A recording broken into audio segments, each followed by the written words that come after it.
اعوذ باللہ من الشیطان الرجیم بسم اللہ الرحمن الرحیم۔ اشفاق احمد صاحب اپنی آپ بیتی لکھتے ہیں کہ بھارت کے شہر ہوشیارپور کے ایک چھوٹے سے گاؤں خانپور میں ڈاکٹر محمد خان پٹھان کے گھر 22 اگست 1925 کو بروز پیر پیدا ہوئے۔ اشفاق احمد صاحب کی پیدائش کے بعد ان کے والد ڈاکٹر محمد خان کا تبادلہ خانپور سے فیروز پور ہو گیا۔ اشفاق احمد صاحب نے اپنی تعلیمی زندگی کا آغاز اسی گاؤں فیروز پور سے کیا۔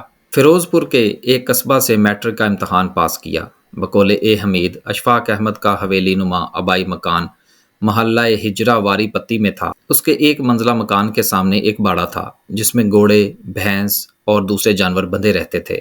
اسی قصبے کے اسکول میں اشفاق احمد نے 1943 میں میٹرک کا امتحان پاس کیا۔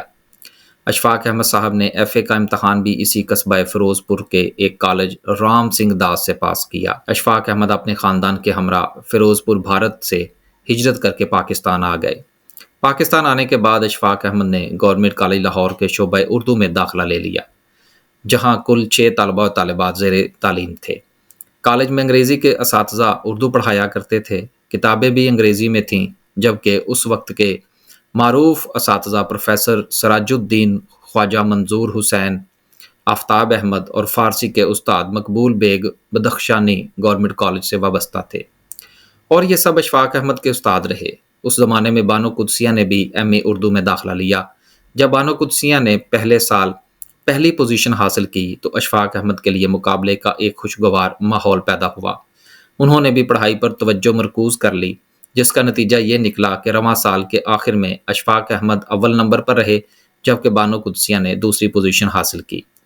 یہ وہ دور تھا جب اورینٹل کالج پنجاب یونیورسٹی میں اردو کی کلاسز ابھی شروع نہیں ہوئی تھیں۔ جن دنوں اشفاق احمد گورنمنٹ کالج لاہور میں ایم اے اردو کے طالب علم تھے، بانو قدسیہ ان کی ہم جماعت تھیں۔ ذہنی ہم آہنگی دونوں کو اس قدر قریب لے آئی کہ دونوں نے شادی کا فیصلہ کیا۔ بانو قدسیہ فیروز پور مشرقی پنجاب بھارت میں پیدا ہوئیں اور لڑکپن وہیں گزارا۔ قیام پاکستان کے وقت ہجرت کر کے لاہور میں آ کر قیام کیا۔ اشفاق احمد ایک کھاتے پیتے پٹھان گھرانے میں پیدا ہوئے۔ آپ کے والد ایک قابل محنتی اور جابر پٹھان تھے، جس کی مرضی کے خلاف گھر میں پتہ بھی نہ ہل سکتا تھا۔ گھر کا ماحول روایتی تھا، بندشیں ہی بندشیں تھیں۔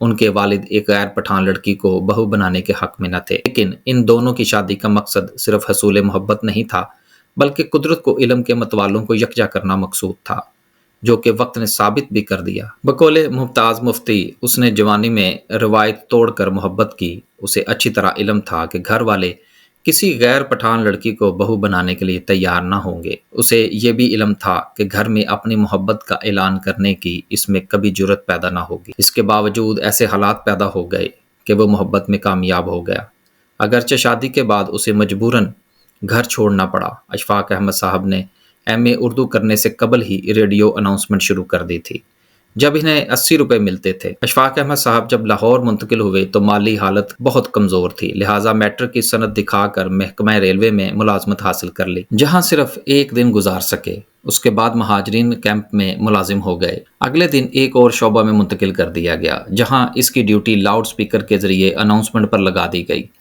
اس کے بعد ایم اے کے دوران ریڈیو آزاد کشمیر سے بھی وابستگی رہی۔ زمانہ طالب علمی میں ہی انہوں نے ریڈیو میں 300 روپے ماہانہ پر کچی نوکری کر لی تھی، مگر گھر والوں کے دباؤ پر نوکری چھوڑ دی اور پڑھائی پر توجہ مرکوز کر لی۔ اس کے بعد جب ایم اے اردو کا امتحان اعزاز کے ساتھ پاس کر لیا تو انہیں عابد علی عابد نے لیکچرار بھرتی کروا دیا۔ یوں وہ 2 سال تک دیال سنگھ کالج میں پڑھاتے رہے۔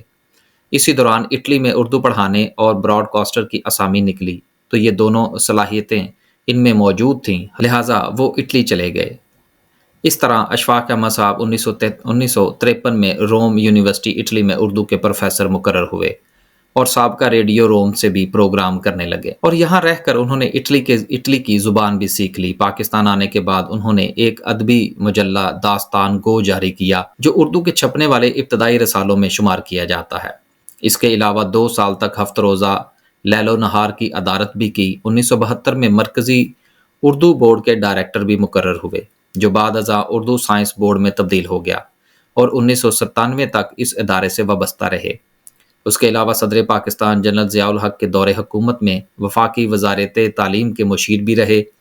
تاریخ کے اوراق دہرائے جائیں تو یقیناً ریڈیو پاکستان کے حوالے سے اشفاق احمد کا نام الگ اہمیت کا حامل ہے۔ ریڈیو پاکستان کے لیے اشفاق احمد کی خدمات بیش قیمت ہیں۔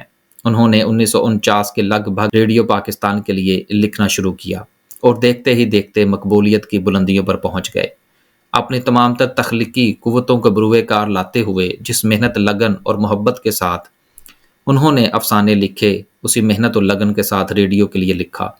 ریڈیو کی دنیا میں اشفاق احمد کا لازوال شاہکار تلقین شاہ ہے، جو 30 برس بعد بھی اسی طرح مقبول و خاص و عام رہا جس طرح پہلے تھا۔ تلقین شاہ ریڈیو پاکستان کے آسمان پر ستارہ بن کر چمکتا رہا اور اشفاق احمد کے فن کو نکھار بخشتا رہا۔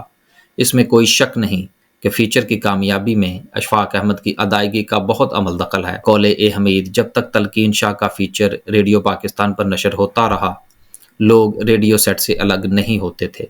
آج بھی جب ریڈیو پاکستان کے کسی اسٹیشن سے یہ فیچر نشر ہوتا ہے تو اس کی تازگی اور شادابی روز اول کی طرح قائم اور دائم ہے۔ اشفاق احمد نے باقاعدہ طور پر تلقین شاہ 1954 کا ہفتہ وار پروگرام شروع کیا۔ یہ پروگرام 2 کرداروں تلقین شاہ اور ہدایت پر مشتمل تھا۔ یہ ایک اوریجنل ادیب اور تخلیقی صلاحیتوں کے مالک افسانہ نگار کی کامیابی تھی۔ اس فیچر میں اشفاق احمد کی باریک بین نظر اپنے معاشرے کے کرداروں کے روزمرہ معمولات کا گہرا مشاہدہ اور اس کی ہمدردی سے بھرا ہوا طنز عروج پر ہوتا تھا۔ اشفاق احمد نے تلقین شاہ میں جو کردار تخلیق کیے وہ ہمارے معاشرے کے سچے کردار ہیں۔ تلقین شاہ کا فیچر سنتے ہوئے اور اس کے کرداروں کو بولتے ہوئے سن کر ہمیں احساس ہوتا ہے کہ ہم اپنے آپ کو مختلف کرداروں کے روپ میں دیکھ رہے ہیں۔ یہ اشفاق احمد کے قلم اور ایک بھرپور تخلیقی صلاحیتوں کے مالک افسانہ نگار کے فن کا کمال ہے۔ اشفاق احمد نے تلقین شاہ محض ہنسی مذاق کے لیے نہیں لکھا، بلکہ اس غرض سے لکھا کہ ہم اپنی خامیوں سے آگاہ ہو سکیں، دین اسلام کی بنیاد کو جان سکیں۔ اس میں اشفاق احمد صاحب چھوٹے چھوٹے واقعات قصے بیان کرتے تھے جو کہ ان کی ذاتی زندگی کے تھے، اور دیگر ان کے کولیگز یا پورے عالم میں سے جو یونیک واقعات تھے جن میں کسی نہ کسی چیز کا کچھ سبق نکلتا تھا، وہ ان موضوعات کو زیر بحث لاتے۔ مختصر یہ کہ اشفاق احمد صاحب اپنے نام اپنے کام کے واحد انسان تھے۔ ان جیسا انسان صدیوں بعد پیدا ہوتا ہے۔ یہ ایسے لوگ ہیں جو اس دنیا میں رہ کر لوگوں کو آخرت کے بارے میں وہ سب کچھ بتا گئے کہ جن پر کوئی بھی بشر عمل کر کے اپنی دنیا اور آخرت سنوار سکتا ہے۔ دین اسلام اور ادبی لحاظ سے ان دونوں میاں بیوی کی خدمات ہمیشہ سنہری حروف میں لکھی جائیں گی۔ دعا ہے کہ اللہ ان پر اپنا خاص کرم و فضل اور عنایت عطا فرمائے۔ بے شک اشفاق احمد صاحب کی تحریریں زندگی بدل دینے والی تحریریں ہیں۔ آج تک ہم نے جتنی بھی ویڈیوز بنائی ہیں جن میں ہم نے اشفاق احمد صاحب کے واقعات کو ہی کوڈ کیا ہے، مقصد صرف یہ ہے کہ اشفاق احمد صاحب کی تحریروں کو زندہ رکھا جائے۔ ایسی مزید ویڈیو کو دیکھنے اور سننے کے لیے ہمارے چینل کو لائک اور سبسکرائب کریں۔ اللہ حافظ۔